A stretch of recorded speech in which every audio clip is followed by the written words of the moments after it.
എൻ്റെ വിശ്വാസം മാത്രമാണ് ശരി എന്ന് ഞാൻ വിശ്വസിക്കുകയും ആ വിശ്വാസം, ആ ബോധ്യം മറ്റുള്ളവരിൽ അടിച്ചേൽപ്പിക്കാൻ ശ്രമിക്കുകയും ചെയ്യുമ്പോൾ അത് മറ്റുള്ളവർക്ക് കൂടി ബുദ്ധിമുട്ടുണ്ടാക്കുന്ന തീവ്രവാദമായി മാറും. തീവ്രവാദം മൂത്ത് മാർപ്പാപ്പയെ വരെ ചോദ്യം ചെയ്യുന്ന അവസ്ഥയിലേക്ക് എത്തി. ഇന്ത്യയിൽ നരേന്ദ്രമോദിയുടെ വരവിന് ശേഷം വളരെ കലുഷിതമായ മത തീവ്രവാദ സാഹചര്യങ്ങൾ നിലനിൽക്കുന്നുണ്ട് എന്നുള്ളത് ശരിയാണ്.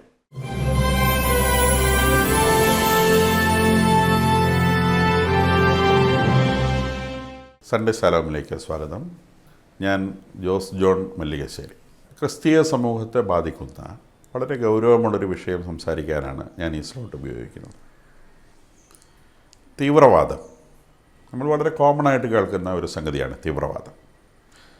ലോകത്തിന് ഏറ്റവും അധികം പരുക്ക് എല്ലാ കാലത്തും വരുത്തിയിട്ടുള്ളൊരു സംഗതിയാണ് തീവ്രവാദം. അത് പലതരത്തിൽ സംഭവിക്കാം. ഇപ്പോൾ നമ്മൾ കേൾക്കുന്ന തീവ്രവാദം മത തീവ്രവാദം എന്ന് പറയുന്നൊരു സംഗതിയാണ്. എന്താണ് തീവ്രവാദം എന്ന് പറഞ്ഞാൽ? എല്ലാവർക്കും വിശ്വാസങ്ങളുണ്ട്, പലതരത്തിലുള്ള വിശ്വാസങ്ങളുണ്ട്. രാഷ്ട്രീയമായിട്ടുള്ള വിശ്വാസങ്ങളുണ്ട്, ദൈവവുമായി ബന്ധപ്പെട്ട വിശ്വാസമുണ്ട്, മതവുമായി ബന്ധപ്പെട്ട വിശ്വാസമുണ്ട്. ദൈവവും മതവും ഒന്നല്ല എന്ന് തിരിച്ചറിയണം. മതത്തിൻ്റെ യഥാർത്ഥ റോൾ എന്ന് പറയുന്നത് ദൈവത്തിലേക്ക് നയിക്കുക എന്നുള്ളതാണ്. അപ്പം മതവുമായി ബന്ധപ്പെട്ട വിശ്വാസങ്ങൾ അത് തീവ്രവാദമാകുന്നത് എപ്പോഴാണ്? ഞാനൊരു ദൈവവിശ്വാസിയാണ്. എൻ്റെ വിശ്വാസങ്ങൾ ശരിയാണ് എന്ന് ഞാൻ വിശ്വസിക്കുമ്പോൾ മാത്രമാണ് എനിക്കതിൽ തുടരാൻ സാധിക്കുക. അതെൻ്റെ ബോധ്യവുമാണ്. നേരെ മറിച്ച് എൻ്റെ വിശ്വാസം മാത്രമാണ് ശരി എന്ന് ഞാൻ വിശ്വസിക്കുന്നതിൻ്റെ പേരാണ് തീവ്രവാദം. അത് എൻ്റെ വിശ്വാസം മാത്രമാണ് ശരി എന്ന് ഞാൻ വിശ്വസിക്കുകയും ആ വിശ്വാസം, ആ ബോധ്യം മറ്റുള്ളവരിൽ അടിച്ചേൽപ്പിക്കാൻ ശ്രമിക്കുകയും ചെയ്യുമ്പോൾ അത് മറ്റുള്ളവർക്ക് കൂടി ബുദ്ധിമുട്ടുണ്ടാക്കുന്ന തീവ്രവാദമായി മാറും. അത് എൻ്റെ ഉത്തരവാദിത്വമാണ്. ഞാൻ വിശ്വസിക്കുന്ന കാര്യം അത് മറ്റുള്ളവരെ ആ വിശ്വാസത്തിലേക്ക് കൊണ്ടുവരിക എന്നുള്ളത് എൻ്റെ ഉത്തരവാദിത്വമാണ്.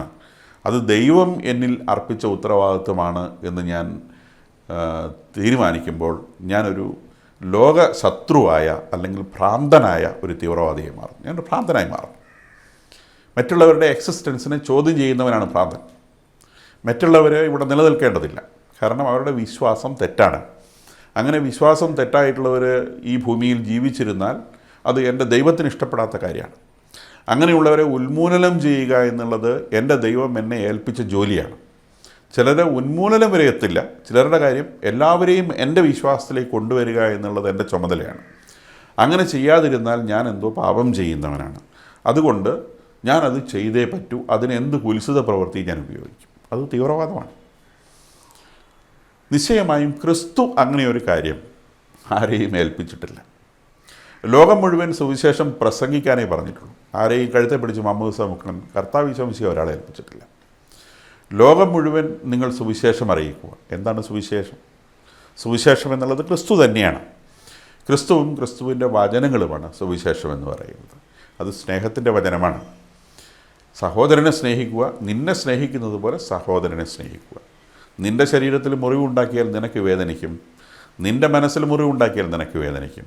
നിശ്ചയമായും നിൻ്റെ സഹോദരൻ്റെ മനസ്സിലുണ്ടാക്കുന്ന മുറിവ് അവനും വേദനിക്കും. അവന് വേദനിക്കുന്ന പ്രവൃത്തികൾ ചെയ്യാൻ ക്രിസ്തു നിന്നെ അനുവദിച്ചിട്ടില്ല. അതുകൊണ്ട് ക്രിസ്തുവിൻ്റെ പേരിൽ തീവ്രവാദമുണ്ടാക്കുക എന്ന് പറയുന്നത് വലിയ കടുങ്കയാണ്. ഇപ്പോൾ അടുത്ത കാലത്ത് നമ്മളുടെ കേരളത്തിലെ ക്രിസ്ത്യാനികളുടെ ഇടയിൽ ചില തീവ്രവാദ പ്രസ്ഥാനങ്ങൾ വല്ലാതെ തല ഉയർത്തി വരികയും ഇവിടുത്തെ ക്രിസ്തീയ സമൂഹത്തെ സംരക്ഷിക്കുന്നത് ഞങ്ങളാണ് എന്നൊക്കെ പറഞ്ഞുകൊണ്ട് ആളുകളുടെ മുമ്പിൽ പ്രത്യക്ഷപ്പെടുകയും ചെയ്യുന്ന ഒരു സാഹചര്യം ഉണ്ടായിട്ടുണ്ട്. ഇന്ത്യയിൽ നരേന്ദ്രമോദിയുടെ വരവിന് ശേഷം വളരെ കലുഷിതമായ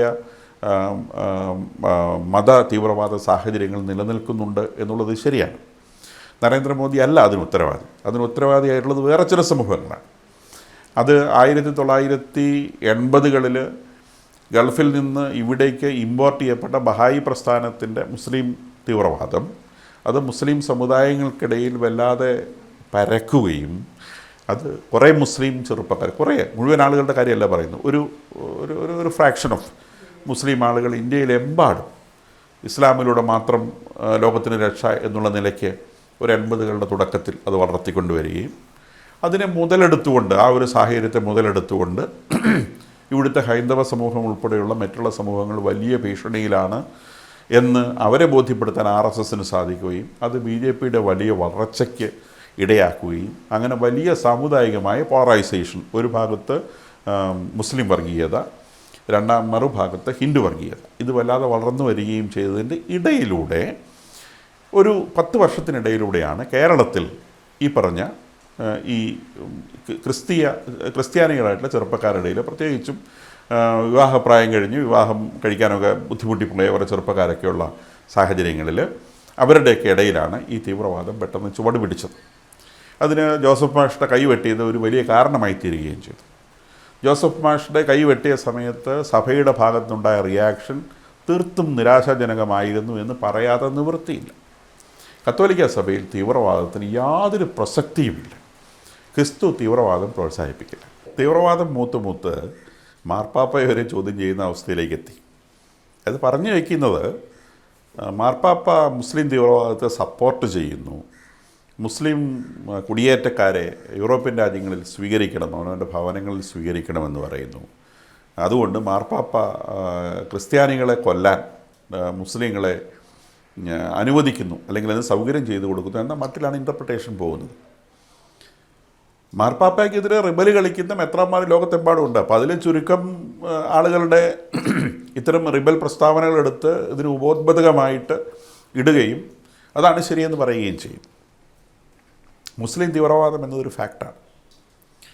നിങ്ങളുടെ വീട്ടിലൊരു ഈ പറഞ്ഞതുപോലെ ഒരു രാജ്യത്ത് നിന്ന് ഒരു ആൾ വരികയാണെങ്കിൽ അദ്ദേഹത്തെ സ്വീകരിക്കണമോ വേണ്ടയോ എന്ന് നിങ്ങൾക്ക് ആലോചിക്കാം. പക്ഷെ മാർപ്പാപ്പയോട് ചോദിച്ചാൽ, ഒരു ഇൻ്റർനാഷണൽ പത്രസമ്മേളനത്തിൽ വെച്ച് മാർപ്പാപ്പയോട് ചോദിക്കുകയാണ്, മുസ്ലിം കുടിയേറ്റക്കാരെ എന്ത് ചെയ്യണം, നിങ്ങളുടെ ഭവനങ്ങളിൽ സ്വീകരിക്കണമോ? മാർപ്പാപ്പ എന്ത് പറയണം? ആരാണ് മാർപ്പാപ്പ? മാർപ്പാപ്പ ക്രിസ്തുവിൻ്റെ ലോകത്തിലെ ഇന്നത്തെ പ്രതിനിധിയാണ്. ക്രിസ്തുവിൻ്റെ പ്രതിനിധി എന്ന് പറഞ്ഞാൽ ക്രിസ്തുവിന് വേണ്ടി അല്ലെങ്കിൽ ക്രിസ്തുവിന് പകരം സംസാരിക്കുന്ന ആളാണ്. ക്രിസ്തുവിനോടാണ് ഈ ചോദ്യം ചോദിക്കുന്നതെങ്കിൽ എന്തായിരിക്കും മറുപടി? മുസ്ലിം ആയതുകൊണ്ട് അവനെ സ്വീകരിക്കേണ്ട എന്ന് ക്രിസ്തു പറയുന്നു. അങ്ങനെ ഒരു പാഠം ക്രിസ്തു പഠിപ്പിച്ചിട്ടുണ്ട്.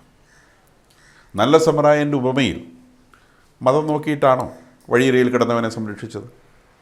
അല്ലെങ്കിൽ അവനെന്തെങ്കിലും ഉപകാരം ചെയ്യുമെന്ന് വിചാരിച്ചിട്ടാണോ? കട്ടക്കട്ട ശത്രുക്കളായിരുന്നു. യഹൂദരും സമറായക്കാരും കട്ടക്കട്ട ശത്രുക്കളാണ്. അപ്പോൾ അവിടെ ശത്രുത നോക്കിയിട്ടല്ല സഹായിച്ചിട്ടുള്ളത്, സഹായം ആവശ്യമുള്ളവന് നൽകുകയാണ് ചെയ്തിട്ടുള്ളത്.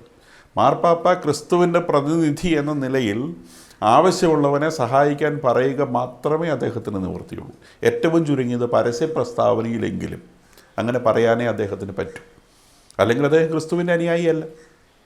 ഇപ്പോൾ ക്രിസ്തുവിൻ്റെ ഒന്നാമത്തെ അനുയായിക്ക് പിഴയ്ക്കാമെങ്കിൽ പിന്നെ ബാക്കിയുള്ളവർക്ക് പിഴച്ചുകൂടി. അപ്പോൾ അദ്ദേഹത്തിന് ഒരിക്കലും അങ്ങനെ മുസ്ലിങ്ങൾക്കെതിരായ ഒരു പ്രസ്താവന നടത്താൻ മാർപ്പാപ്പയ്ക്ക് ഒരിക്കലും സാധിക്കുകയില്ല.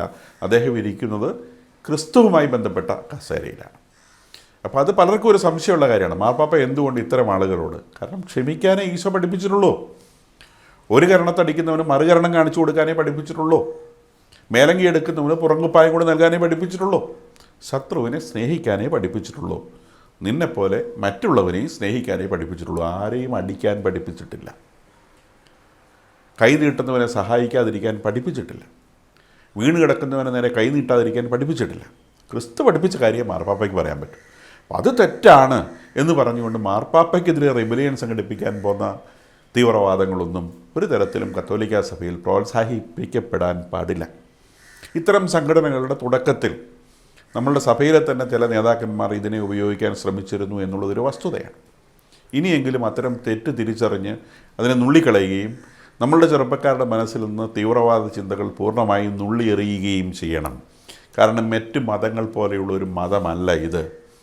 തീവ്രവാദം പ്രോത്സാഹിപ്പിക്കാൻ ഇതൊരു സാധാരണ മതമല്ല. ക്രിസ്തു മതം എന്നുള്ളത് ക്രിസ്തുവുമായി ബന്ധപ്പെട്ടതാണ്. ക്രിസ്തു ദൈവപുത്രനാണ്, ദൈവം തന്നെയായ ദൈവപുത്രനാണ്. മറ്റ് മതങ്ങളൊന്നും ദൈവപുത്രൻ സ്ഥാപിച്ച മതമൊന്നുമില്ല. അത് മതങ്ങളാണ്, ദൈവത്തിലേക്ക് നയിക്കേണ്ടതാണ്. അത് അവർ തീരുമാനിക്കട്ടെ. നമുക്ക് നമ്മുടെ കാര്യം നോക്കാം. നമ്മുടെ മതം എന്താണെന്ന് നമ്മൾ തിരിച്ചറിയണം. ഇത് ക്രിസ്തുവിലേക്ക് നയിക്കുന്ന മതമാണ്, ദൈവത്തിലേക്ക് നയിക്കുന്ന മതമാണ്. ഇതിൽ തീവ്രവാദത്തിന് യാതൊരു പ്രസക്തിയുമില്ല. മറ്റ് മനുഷ്യരെ ഉപദ്രവിക്കുന്നതിനോ കൊല്ലുന്നതിനോ അവർക്കെതിരെ പദ്ധതികൾ സൃഷ്ടിക്കുന്നതിനോ നമുക്ക് കാര്യമില്ല. അത് നമ്മളുടെ ജോലിയല്ല. നമ്മളുടെ എക്സിസ്റ്റൻസ് നിശ്ചയമായും നമുക്ക് സുരക്ഷിതമാക്കാം, അതിന് നമുക്ക് ശ്രദ്ധയോടെ നിൽക്കാം. പക്ഷേ ആ എക്സിസ്റ്റൻസ് പൂർണ്ണമായും സുരക്ഷിതമാക്കേണ്ടത് ദൈവത്തിൻ്റെ ചുമതലയാണെന്ന് നമ്മൾ തിരിച്ചറിയണം. അതുകൊണ്ട് ദൈവത്തിലാണ് ആശ്രയിക്കേണ്ടത്, മനുഷ്യനിലല്ല, മനുഷ്യൻ്റെ കരവേലകളിലല്ല. തീവ്രവാദം ഒരു കാരണവശാലും നമ്മുടെ സമൂഹത്തിൽ ഉണ്ടാവാതിരിക്കട്ടെ എന്ന് പ്രാർത്ഥിച്ചുകൊണ്ട് നിർത്തുന്നു.